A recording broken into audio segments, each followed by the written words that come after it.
Hello guys, সবাই কেমন আছো? আশা করি খুব ভালো আছো। আর আমিও খুব ভালো আছি। ডলিজ লাইফস্টাইলে আরও একটা মিনি ব্লগের সাথে তোমাদের সবাইকে জানাই ওয়েলকাম। আর অনেক অনেক ভালোবাসা। আজ ছিল বিপত্তারিণী পুজো, তো তার জন্য চলে এসেছি মন্দিরে পুজো দিতে মায়ের কাছে। তো দেখতেই পাচ্ছ এখানে অনেকেই বসে আছে, সব পুজো দিতে এসছে। আর এখানে অঞ্জলি হবে বলে আমরা বসেছিলাম। তো যাই হোক, এখানে ভেতরে ডালাটা দিয়ে ওখানে বসে অঞ্জলি টঞ্জলি দিয়ে তারপরে আবার ভেতরে এসেছি। দেখতে পাচ্ছ মায়ের সাথে তোমাদের একটু দেখা করিয়ে দিলাম। আর এই দেখো, এখন আমরা বাটা নিয়ে বাড়িতে যাব। আর এখানে কাকিমা, ছোটো যা আর একটা কাকিমা আছে।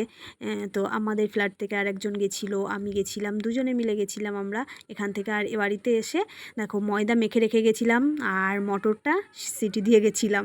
আর এদিকে এসে 13টা লুচি করে নিয়েছি, সুজি করে নিয়েছি, আর এদিকে ঘুগনি করে নিয়েছি।